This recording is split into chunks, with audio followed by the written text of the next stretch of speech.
नमस्कार साथियों।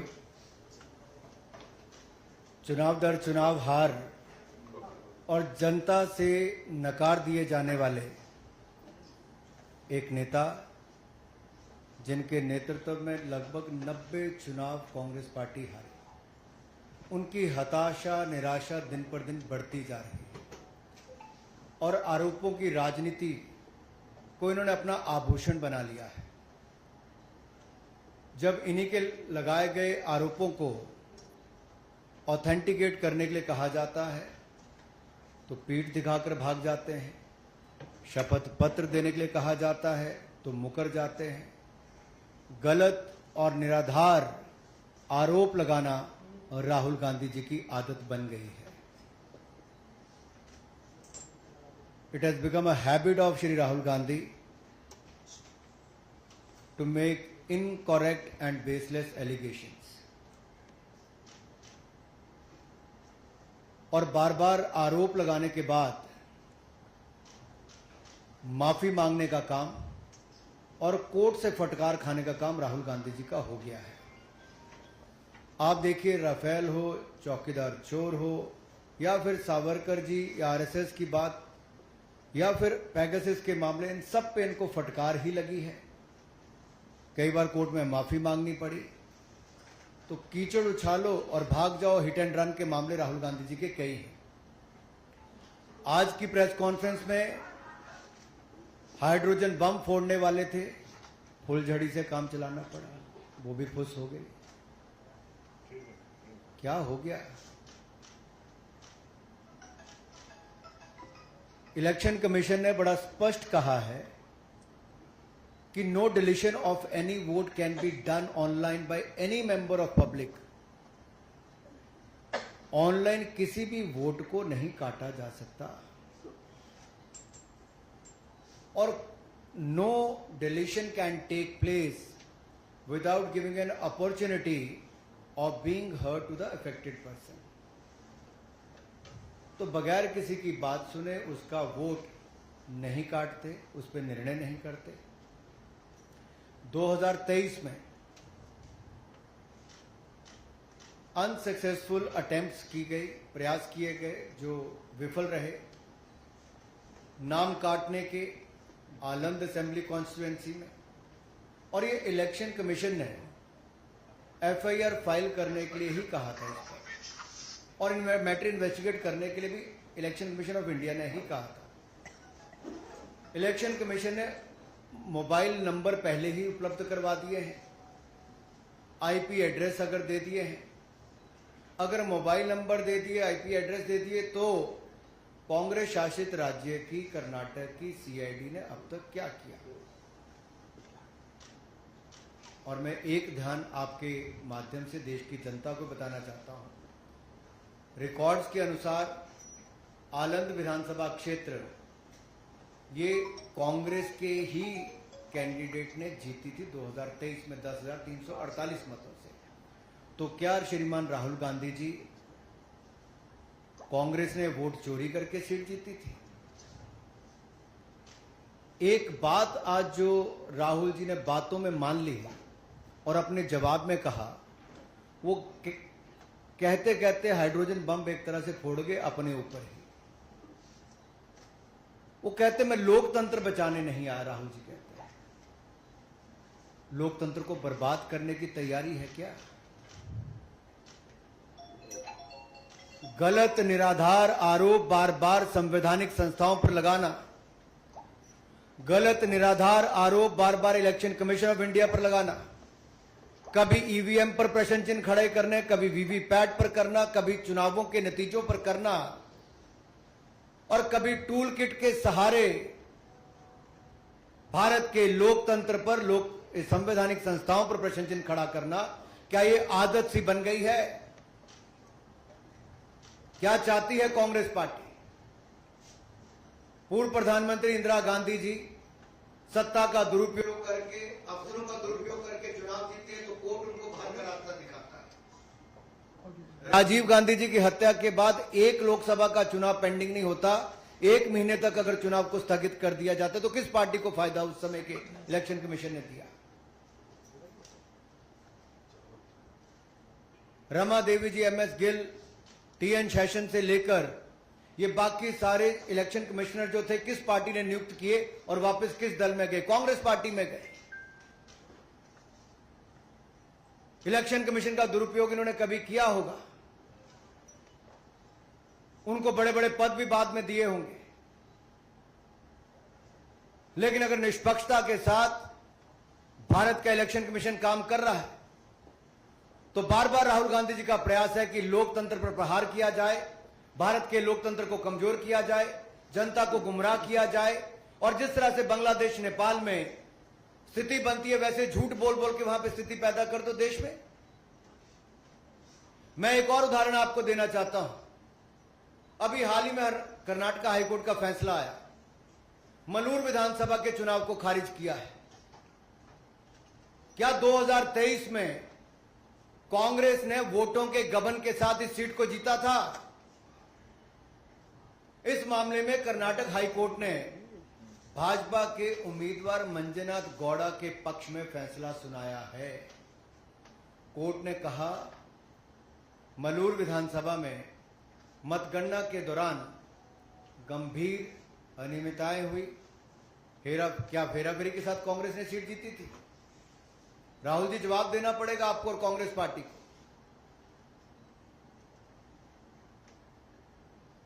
और आपके इलेक्शन कमिश्नर के समय अगर मैं कहूं, सोनिया जी का नाम जब आया कि नवीन चावला जी की नियुक्ति उन्होंने कर दी, और उस समय के चीफ इलेक्शन कमिश्नर ने आरोप लगाकर कहा था, प्रेसिडेंट को लिख के कहा था कि क्लासिफाइड और सेंसिटिव इंफॉर्मेशन नवीन चावला लीक करते हैं।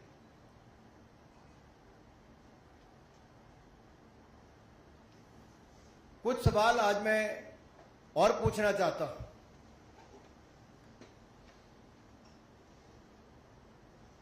कि जब जब राहुल गांधी जी आरोप लगाया और उसके कोर्ट गए तो बार बार इनको मुंह की खानी पड़ी।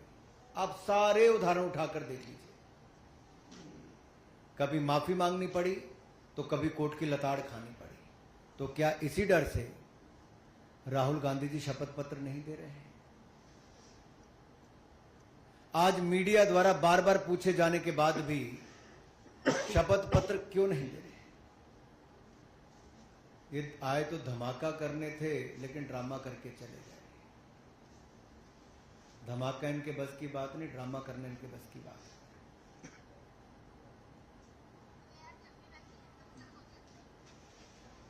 और अगर इतना ही दम आपके तर्कों में है तो आप कोर्ट क्यों नहीं जाते? इलेक्शन कमीशन ने तो आपको बार बार कहा सबूत दो, हल्फनामा दो, ना आप सबूत दे पाते हो और गलत आरोप लगाते हो।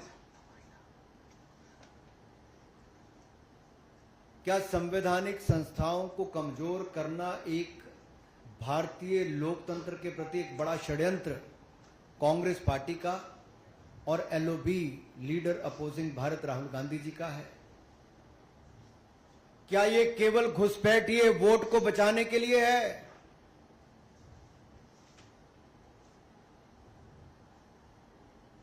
अपने हर तर्क में वो बात करते हैं SC, ST, OBC की, अल्पसंख्यक की, लेकिन उन्हीं के वोट की ताकत को कम करने का प्रयास राहुल गांधी जी और कांग्रेस पार्टी कर रहे हैं। क्या घुसपैठियों के वोट को बचाने के लिए infiltrator first politics is the sole agenda of mister Rahul Gandhi and Congress party? Is Congress trying to protect infiltrators and their voting rights? Rights तो है नहीं, लेकिन अधिकार दिलाना चाहते हैं। राहुल जी के बयानों ने बार बार बताया है कि वो घुसपैठियों के साथ है और देश के SC, ST, OBC अल्पसंख्यकों के वोट को कम करना चाहते हैं।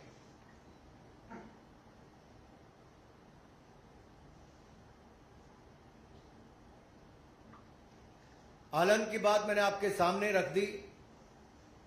जो आरोप इन्होंने लगाया उसमें पूछना ही पड़ेगा, क्या वो 6000 वोट डिलीट हुए थे कि नहीं हुए थे?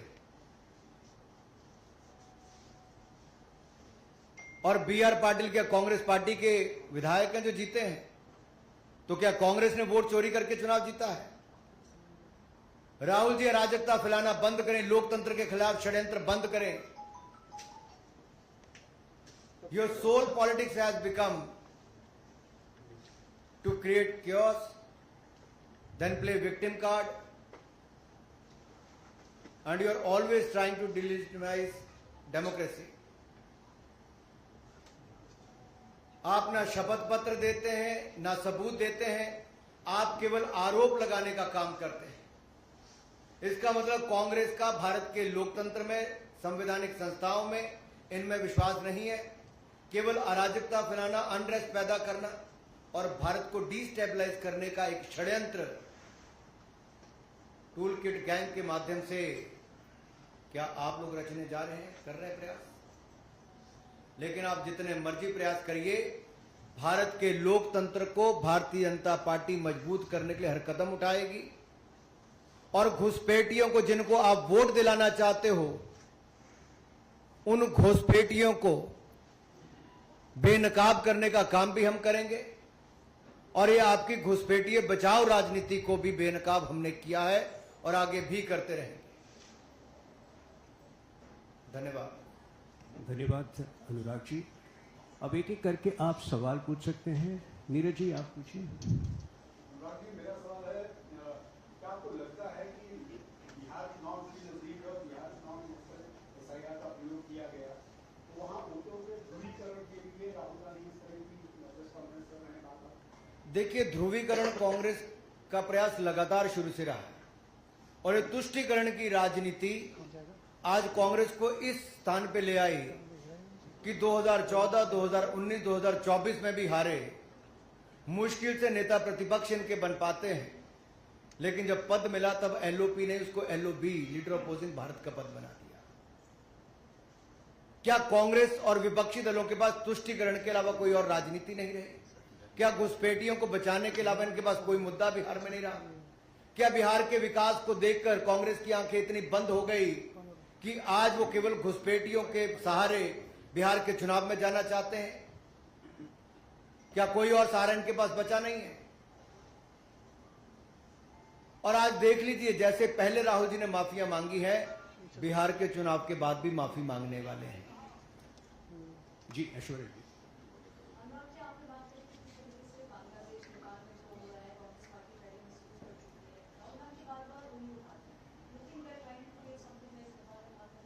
देखिए, शायद वो भूल गए कि बाबा साहब अंबेडकर, जिनको कांग्रेस पार्टी ने उस समय भी जिस तरह से जलील करके पार्टी से बाहर निकाला, चुनाव भी हरवाए, बाबा साहब अंबेडकर के दिए संविधान पर प्रश्न चिन्ह कांग्रेस पार्टी ने उठाकर बार बार संशोधन किए, उनको राजनीति से बाहर करने का रास्ता दिखाया। शायद राहुल जी भूल गए, भारत की ताकत वो भारत का लोकतंत्र है जो इसको और मजबूत करता है। भारत के युवा हैं जो जागरूक करते हैं। भारत के युवाओं ने अगर भारत को थर्ड लार्जेस्ट स्टार्टअप इकोसिस्टम बनाया है, नरेंद्र मोदी जी के नेतृत्व में अगर भारत दुनिया की चौथी बड़ी अर्थव्यवस्था बना है, और भारत के बढ़ते कदमों को देखकर ब्राइट स्पॉट और इकोनॉमी जो सबसे तेजी से बढ़ रही, दुनिया आज भारत की और एक उम्मीद की तरह देख रही है, तो इनको लगता है कैसे ना कैसे लोकतंत्र को ही कमजोर कर दिया जाए, संवैधानिक संस्थाओं को कमजोर किया जाए। और जो ये सवाल और खुश होते हैं जब किसी देश ने हमारे ऊपर टैरिफ लगाने की बात कही तो कांग्रेस खुश हो रही थी, लेकिन शायद वो भूल गए कि भारत की अपनी एक बड़ी ताकत है। भारत झुकता नहीं, भारत अपनी ताकत के साथ खड़ा रहता है। तो आप चाहे भारत को गिराने का प्रयास करें, लोकतंत्र को शर्मसार करने का प्रयास करें, लोकतंत्र पर प्रहार करें, भारत का लोकतंत्र कमजोर नहीं होगा, चाहे कांग्रेस जितना मर्जी प्रयास कर ले, चाहे घुसपैठियों के दम पे ही क्यों ना कर ले।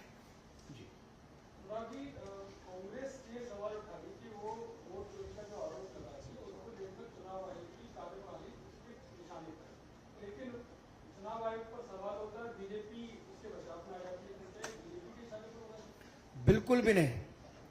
हमने बड़ा स्पष्ट करके कहा कि अगर जनता द्वारा बार बार नकारे जाने पर 90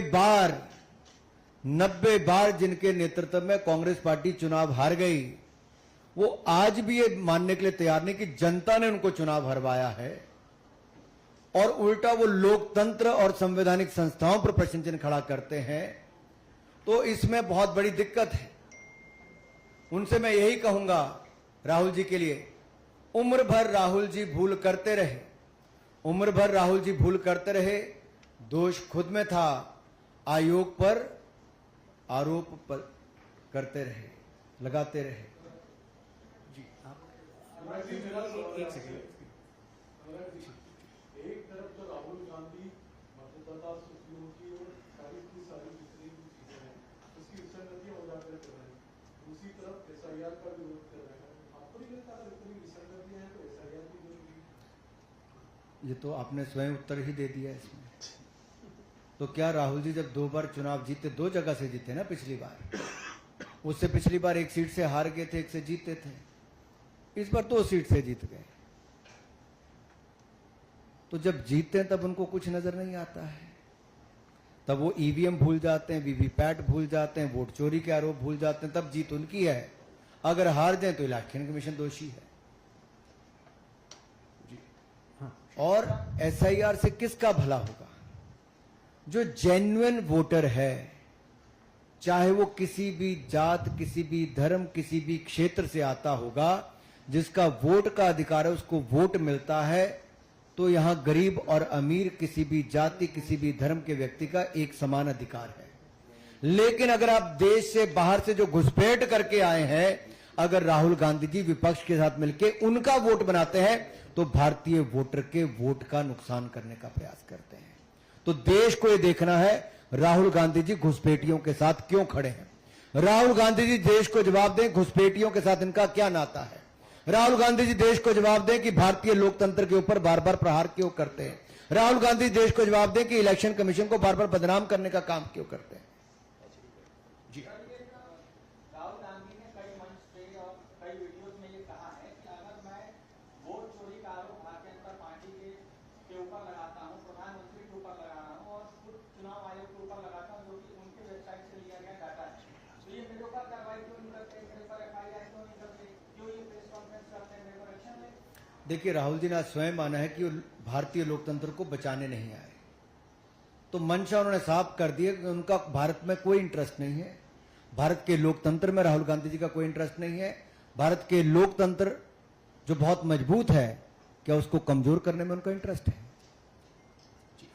राहुल गांधी ने अपनी प्रेस कॉन्फ्रेंस में एक व्यक्ति का जो मोबाइल नंबर दिखाया था, अभी जब जो है हम लोगों ने उनसे उस व्यक्ति से बात की, उसका कहना है कि वो साइबर कैफे चलाता है, मुंबई में चलाता है, उसके साइबर कैफे से किसी भी तरीके का वोटर का रजिस्ट्रेशन नहीं हुआ है और उसका मोबाइल नंबर साझी करके अब उसकी परेशानी बढ़ा दी है। वो चुनाव आयोग में शिकायत करने की बात कर रहा है, चुनाव आयोग और पुलिस में। देखिए, डेटा जो है, पर्सनल डेटा, उसको पब्लिक करने पर कितनी दिक्कतें खड़ी हो सकती हैं, आप कल्पना कर सकते हैं। और सोचिए, अगर ये लोग सत्ता में होते तो देश के लोगों का डेटा न जाने किस किस के हाथ में होता। और केवल अपनी झूठी राजनीति को करने के लिए राहुल गांधी जी किसी के लिए भी संकट पैदा कर सकते हैं, किसी पर भी कीचड़ उछाल सकते हैं, किसी पर भी आरोप लगा सकते हैं, चाहे उसके बाद कुछ भी हो, अंत में माफी तो राहुल जी को ही मांगनी है। प्रज्ञा जी।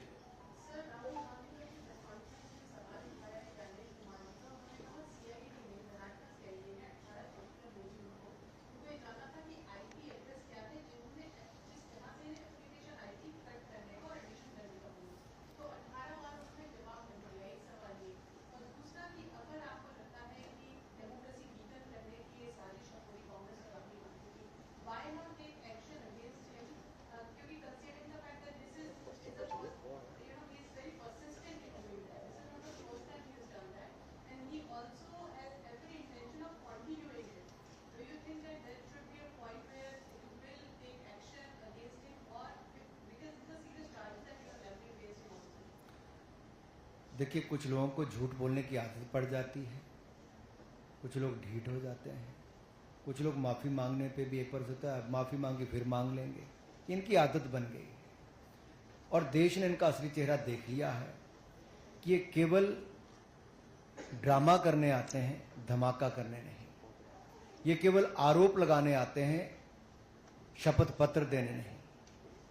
ये लोकतंत्र को बचाने नहीं आते, बर्बाद करने आते हैं।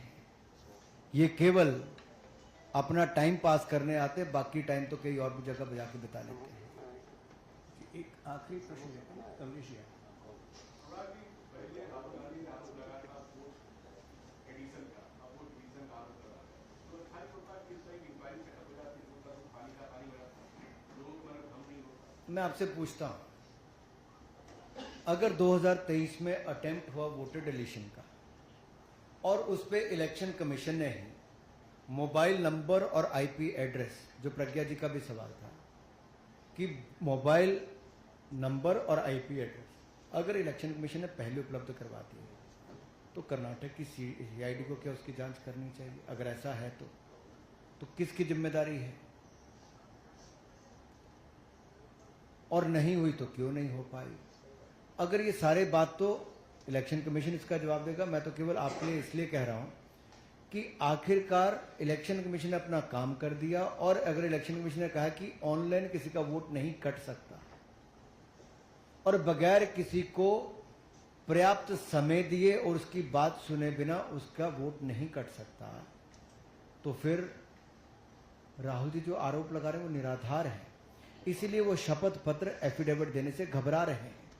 इसीलिए राहुल गांधी जी बार बार आते हैं, कई बार धमाका करने की बात करते हैं, ब्लैक एंड व्हाइट करने की बात करते हैं, लेकिन सब ब्लैक ही करके चले जाते हैं।